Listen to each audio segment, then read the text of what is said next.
ازيكم عاملين ايه؟ رب تكونوا كويسين. انا من قلبي شعراوي. اول مره بتشوفوني يا ريت تعملوا لايك وشير وسبسكرايب للفيديو دوت عشان حاجاتكم تكبر. النهارده حبيت اغير من المحتوى شويه اللي انا بعمله، وحبيت ان انا اساعد طلبه الثانويه العامه على قد ما اقدر في شويه اسئله كده كيمياء، كيمياء عضويه. وطبعا معروف ان الكيمياء العضويه هي من اصعب الابواب اللي بيمر عليها طالب الثانويه العامه، لان هي محتواها كتير قوي وافكارها كتير، فبتبقى محتاج كده طالب بيبقى فاهم كل حاجه، ومش يعني بيبقى عارف كل حاجه على طول ومستذكرها، يعني عشان لو نسي حاجه بتاثر بعد كده في الدروس الجايه، لان كل الدروس في الاورجانيك او في العضويه عموما يعني بتبقى معتمده على بعضها. فانا حبيت كده اعمل شويه كده يعني فيديوهات بتكون ليها علاقه بالكيمياء العضويه. هعمل كذا بارت، مثلا البارت الاولاني هتكلم شويه او هجيب اسئله، مش هشرح زي ما قلتلكوا. انا مش هشرح لان الشرح دوت طبعا كان طول السنه، لكن الفتره ديت فتره مهمه جدا بالنسبه للحل لانها خلاص فتره المراجعه النهائيه. فبحاول ان انا ادور كده في الكتب ايه هي اهم الاسئله واكتر اسئله اللي بتيجي شبهها في اخر السنه. وانا بدور في الاسئله لقيت اسئله كتير يعني كانت شبه الفكر الاساسيه اللي جات لنا في الامتحان بتاع اخر السنه. فمش هيكون دوت اخر جزء للالكان. النهارده جبت يعني تقريبا كده 5 اسئله للالكان مهمين، بس هيكون بارت 1 دوت، وان شاء الله اعمل كذا بارت بعد كده.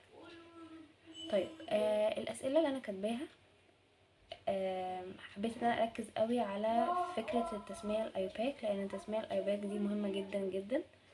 ومعظم الاورجانيك او معظم العضويه الاسئله بتاعتها بتبقى اما التفاعلات بتاعه مثلا الالكان او زي ما قلت ان هي اكتر اسئله بتيجي هي تسميه الايوباك، وكمان التفاعلات بتاعه المركبات العضويه، مثلا تفاعلات الاحماض، تفاعلات الكحولات، تفاعلات الاسترات، والحاجات دي كتير قوي بتيجي يعني، والفينولات برضو، يعني في كده دروس اساسيه يعني.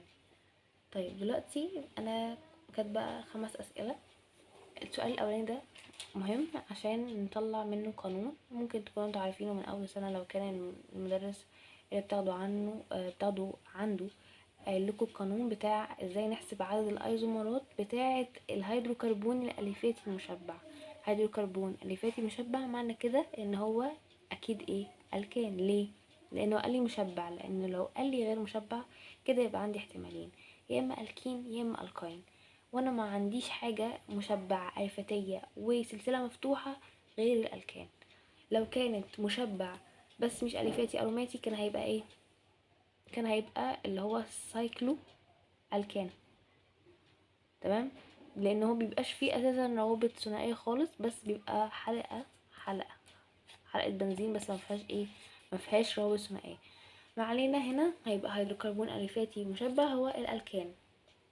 فدي اول حاجه اخد بالي منها، ده كده الكان. تمام. جايب لي طبعا العدد الذري بتاع الكربون وبتاع الهيدروجين عشان احنا يعني لو هنحسب بيه حاجه. طيب دلوقتي هو بيقول لي هيدروكربون اليفاتي مشبع مفتوح سلسله كربونيه يحتوي على 17 ذره، فان عدد ايزومراته تساوي كام؟ طيب هو قال لي 17 ذره. كلمه 17 ذره ده يعني تشمل ذرات الهيدروجين وذرات الكربون مع بعض بيساوي 17 ذره. طيب انا دلوقتي استفدت ايه لما عرفت ان هو الكان؟ استفدت ان انا هعرف القانون بتاع الاستراكشر بتاعه او القانون بتاعه عامل ازاي، اللي هو CnH2n بلس 2. طيب ده هستفيد منه في ايه؟ هقول له ان CnH2n زائد 2 بيساوي كام؟ بيساوي رقم 17. تمام. طيب دلوقتي انا عايزه انقل البلس 2 ديت الناحيه التانية بسالب، فهتبقى هنا H2N كده بتساوي 17 ناقص 2، فهيطلع معايا هنا كام؟ 15. ف CnH2n بيساوي كام؟ بيساوي 15. اكيد يعني ان هتساوي كام؟ تساوي 5، لان دي لو كانت بتساوي 5 فالاتنين ان هتساوي 10، فالتوتال بتاعهم 15. طيب فالسي كام بتاعي؟ لا، لان انا اساسا كان عندي +2 فوق، فهيبقى C5H10 زائد 2 اللي انا حولتها او اللي انا وديتها الناحية التانية بإشارة مختلفة، فهيبقى C5H كام H12. يبقى هو ده الالكان بتاعي اللي هو C5H12 اللي هو اكيد اسمه ايه، اكيد اللي هو البنتان. طيب البنتان ده سلسلة كربونية مفتوحة وكل حاجة تمام فيه. دلوقتي انا عايزة اعرف العدد الايزومرات بتاعته، احسبها ازاي؟ طيب يا اما ارسمها واكون شاطر في الرسم طبعا، وده اكيد لازم اكون شاطر في الرسم في القانون ده. ليه؟ لان الان هنا هتبقى اقل من 4، فهيدي طبعا معايا ايه يعني، ما يستحسنش ان انا استخدمها في القانون ده غير لما الاقي ان الان او السي عددها اكبر من 4. ماشي. طيب دلوقتي انا لو عندي دي 5 كده، يبقى هنا 5 ناقص 4 زائد 1 طبعا هتبقى 3. التوتال كله بتاعي 3، لان ده هيبقى بواحد، ده هيبقى ب2، وده زائد 1 تبقى 3. فعدد الايزومرات بتاعتي 3. عدد ايزومراتي كام؟ 3. ده القانون مهم جدا. القانون اسمه ايه؟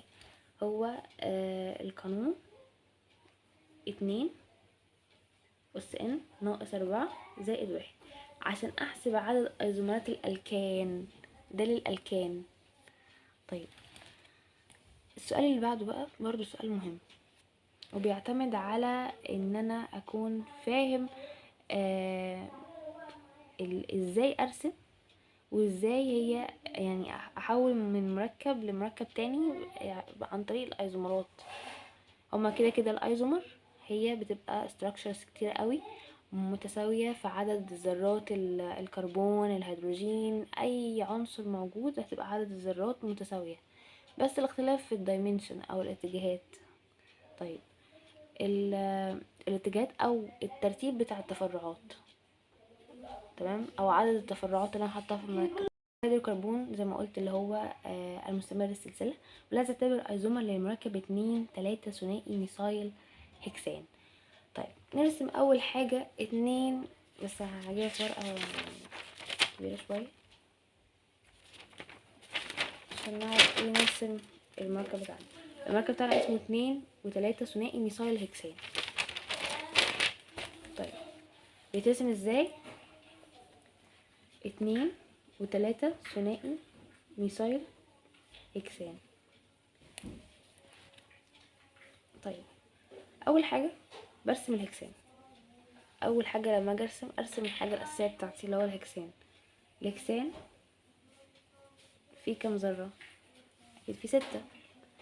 2 و3 ثنائي ميثايل، 2 فين و3 فين؟ ابدا من هنا ولا ابدا من هنا؟ من اي حته، طالما انا مبداتش احط حاجه ابدا من اي حته. بالنسبه لي نفرض ان ده المكان 2 اهو ميثايل اهي، و3 ميثايل. طيب دي رقم 3، احط الميثايل فوق ولا احط الميثايل تحت؟ مش فارقه، مش تفرق خالص، احطها فوق. ليه؟ لان هي كده كده كده كده الميثايل دي هتتسمى برقم 3. طيب والباقي بقى نكمله. طبعا هيبقى هنا CH3، وهنا هيبقى فيه H، وهنا هيبقى فيه H، وهنا هيبقى فيه H2، وهنا هيبقى فيه H2، وهنا هيبقى فيه H3. ونربط طبعا بروابط كده، ما ننساش الروابط عشان ما نتلخبطش. طيب ده الاستراكشر بتاعي اللي هو جايبهولي. هو بيقول لي ايه بقى؟ هو عايز ايزومر ليه. طب انا دلوقتي كاول حاجه عايز اعملها لما يقول لي ايزومر لازم اعد عدد الكربونات اللي هنا وعدد الهيدروجين هنا وعدد العناصر الموجوده هنا. طيب اعدها، لازم اعدها عشان ايه؟ لما اجي انا احسب الايزومرز بتاعتي ما تكونش زياده او تنقص بعدد معين من الذرات. واضح طبعا انا عندي ايه، عندي كام ذره كربون؟ عندي 8، لان هما كانوا هكسان اللي هما كانوا 6 كربون وزودت عليهم 2. واضح يعني.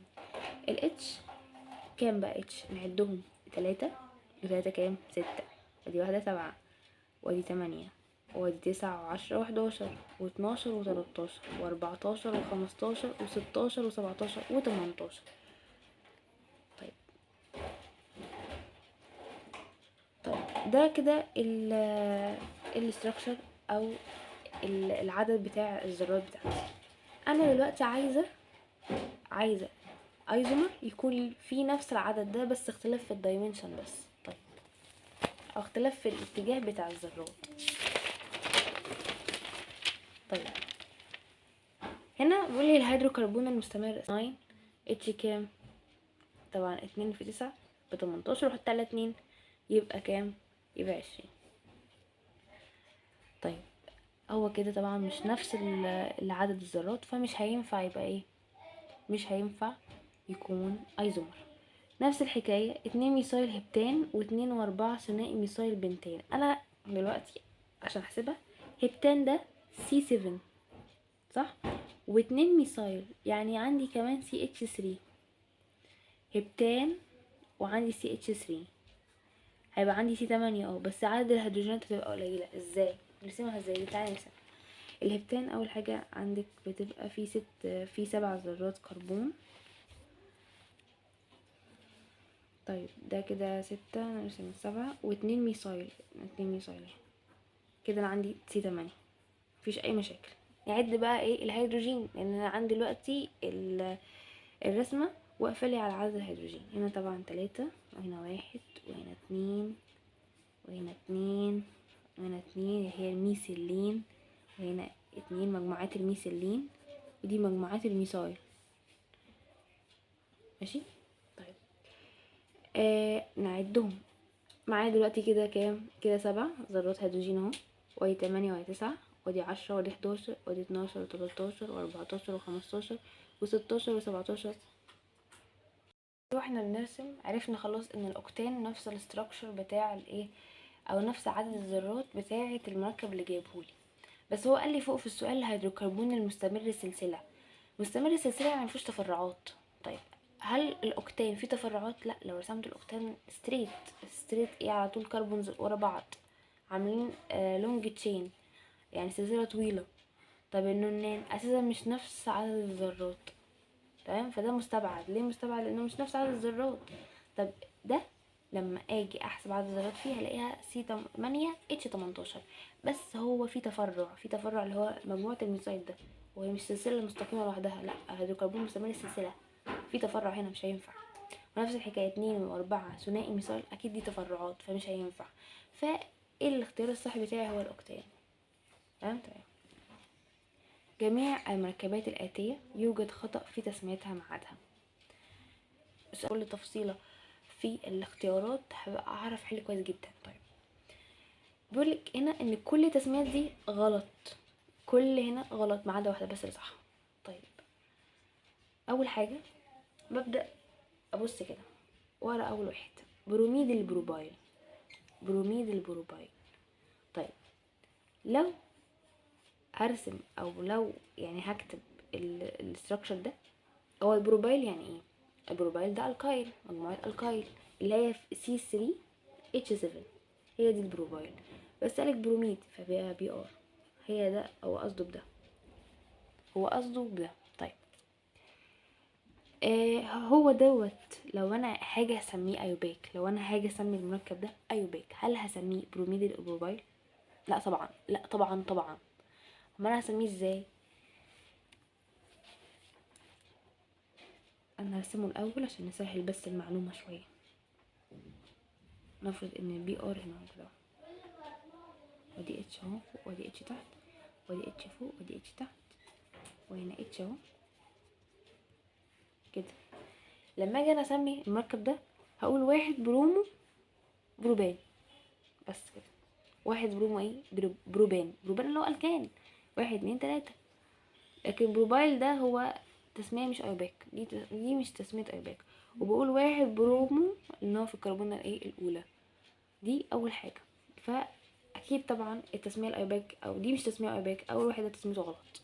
طيب اللي بعده اللي هو رقم ج. نشوف 2 ميثايل 4 ايثايل 7 ميثايل اوكتان. اولا قبل ما اعمل اي حاجة، هو الميثايل بحرف الايه الفابيتيكال، احنا بنرتب الفابيتيكال اللي هو ترتيب ابجدي. الميثايل حرف الام، والايثايل حرف الاي، ومعروف طبعا ان الاي قبل الام، صح؟ صح. فالايثايل مهما كان الرقم بتاعها فين، 4 بقى ولا اي رقم، يعني هي موجودة في انهي ذرة كربون بتتحط الاول.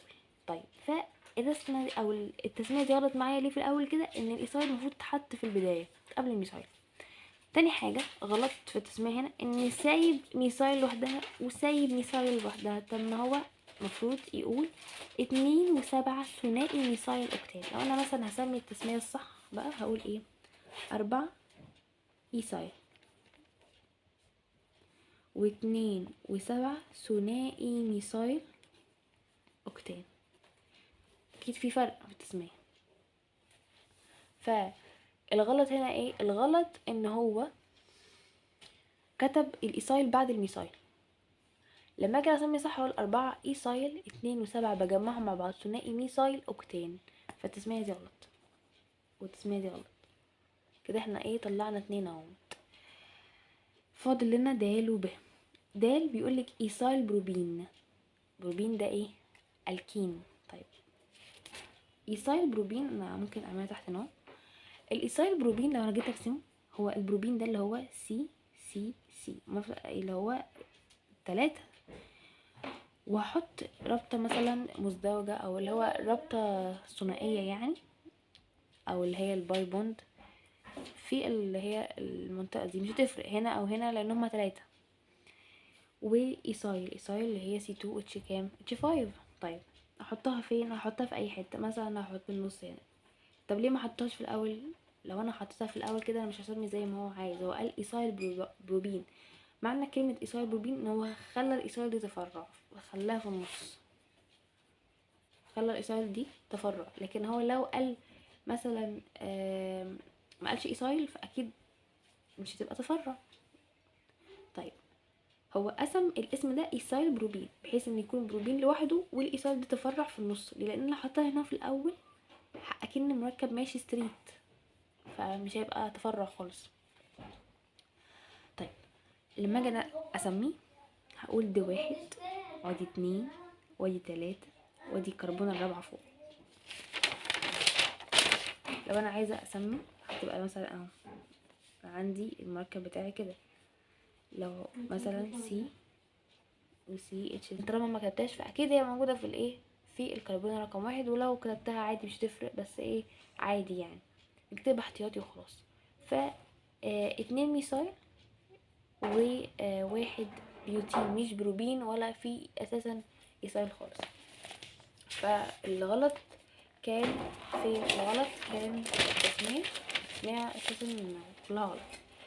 مفضلش معانا غير 2 و3 ثنائي ميثايل بنتان.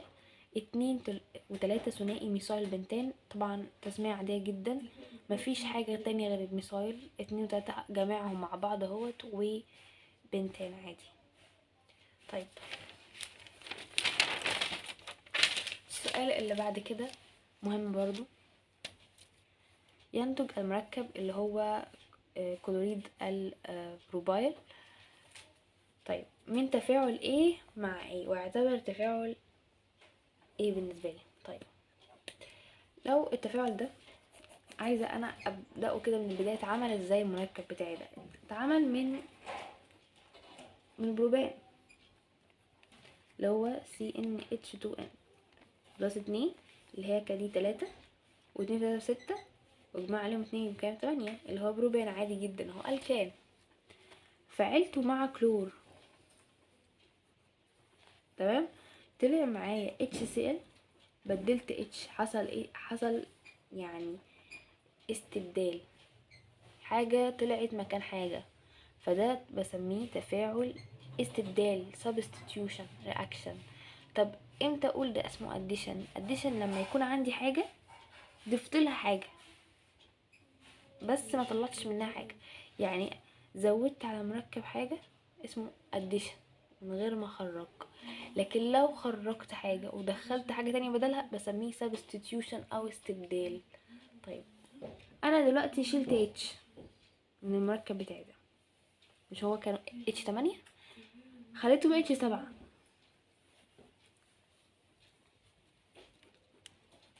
Cl ودخلت Cl وطلعت كلورو مع الاتش اللي انا شلتها عن طريق تفاعلات. طيب ده الاسيتيك اسيد. اوكي ده الاسيتيك اسيد بحوله الى ايون ان انا بنزع منه الاتش بروتون ديت واحوله الى ايون واحط عليه ان ايه، يطلع معاكي بقى في الاخر ال CH3COONA. لو اسيتات الصوديوم، اسيتات الصوديوم ده لو عملت له تقطير جاف، تمام، بيطلع معايا ايه؟ بيطلع معايا اللي هو الميثان، الكان. دي طريقة تحضير الالكان. طيب بيقولك كده يمكن الحصول على كلوريد الميثايل من اسيتات الصوديوم. كلوريد الميثايل اللي هو ايه؟ كلوريد الميثايل اللي هو CH3Cl. طب هو انا اساسا من التقطير الجاف بيطلع معايا مثلا الكان اللي هو زي الميثان. طب الميثان ازاي احوله الى CH3Cl؟ طب ممكن ما يقوليش البرودكت ده، كان ممكن يقول لي C2H5Cl. كنت هقوله ان انا هحضر حاجه اسمها من التفاعل التقطير الجاف دوت هحضر الكان اللي هو ايه بقى؟ هحضر C2H كام؟ H6 اللي هو الايثان. طيب لو هو كان عايز برودكت اللي هو كلوريد الايثايل، كنت هقول له ده انا بعمل تقطير جاف بيطلع معايا الايثان، والايثان ببدا ان انا اعمل له برضو عمليه اللي هو التبديل او الاستبدال بكلور. لكن هو هنا في السؤال عايز فوق، يعني انا عايزه اوضح يعني ان مش شرط يجي يقول لي كلوريد الميثايل، ممكن يجي يقول لي كلوريد الايثايل، كلوريد البروبايل، كلوريد البيوتايل، كلوريد البنتايل، على حسب البرودكت اللي طالع معايا من التقطير الجاف، على حسب الحاجه اللي طلعت معايا، الالكان اللي طلع معايا من التقطير الجاف. طلع مثلا معايا ميثان، اكيد هحضر اللي هو كلوريد الميثايل. طلع معايا مثلا ايثان، اكيد طبعا هطلع منه كلوريد الايثايل. طلع معايا بنتان، اكيد هطلع كلوريد البنتايل. تمام. تمام. بعملها ازاي؟ اول حاجه تقطير جاف، تمام، بعد كده استبدال، تقدير جاف، بعد كده استبدال اللي هو ايه؟ بحط كلور استبدله مع اهو C2H6 زائد Cl2، يطلع معاكي C2H5Cl زائد Cl، يطلع مع ايه؟ مع HCl اهي، واللي هو اللي هو كلوريد الايثايل. طيب كانوا 5 اسئله كويسين، يعني فيهم افكار كويسه، بس دي يعني ده مش هيكون اخر جزء للالكان طبعا، لان في اسئله اقوى طبعا، وفي اسئله لسه فيها افكار اكتر واهم. الاسئله طبعا هنا بتاعه البورت دوت مهمه جدا، وفيها حاجات كتيره قوي، يعني محتاجه كده ايه، هي مش صعبه بس محتاجه تركيز شويه. طيب فاتمنى يكون الفيديو كان خفيف كده وتكونوا استفدتوا منه بجد. انا هتبسط جدا لما حد يكتب في الكومنتات ان هو استفاد بجد واتعلم فكرة جديدة، او حتى يعني اتذكر حاجات هو كان ناسيها، يعني لان الفترة دي فترة مراجعة نهائية زي ما قلنا، فمهم قوي ان احنا نراجع بالاسئلة، ما نرجعش بقى ان احنا نقعد ندش ونحفظ حاجات احنا حافظينها طول السنة، بقالنا كام شهر بنحفظ في حاجات، فمش اكيد يعني مش معقولة يعني في اخر شهرين هنقعد نراجع في كتاب حفظ بقى تاني، ونراجع الرياكشن من غير ما نفهم الاسئله تيجي ازاي. فطريقه المراجعه الصح ان انا اشوف نقطه ضعفي في الاسئله ايه، وانا بحل لازم اكون مذاكر الحاجه بتاعتي، يعني ما ابداش مثلا خلاص انا قررت هبدا دلوقتي احل العضويه، خلصت العضويه مع المدرس بتاعي هبدا احل العضويه وانا مش فاكره حاجه في العضويه، وابدا ان انا احل. طبعا انا كده بدمر نفسيتي حرفيا، لما اجي احل هلاقي ان انا بغلط مش فاكر بحس كده بتأثير، لا، فاكون انا مراجع الاول قبل ما احل، حتى لو مراجع كده نص مراجعه، بحيث ان الاسئله تكمل مراجعتي. الاسئله مهمه جدا، والفتره دي فتره حل، مش فتره ان انا ابدا يعني اقرا الدروس تاني واحفظ تاني، لا كفايه قوي كده حفظ، نبدا نحل بقى شويه. اتمنى يكون الفيديو عجبكم. كانت معاكم بيبه شعراوي. اللي عايز اي سؤال يبعتلي في الكومنتات، وانا ان شاء الله ارد على كل الاسئله. اشوفكم فيديو تاني ان شاء الله، مع السلامه.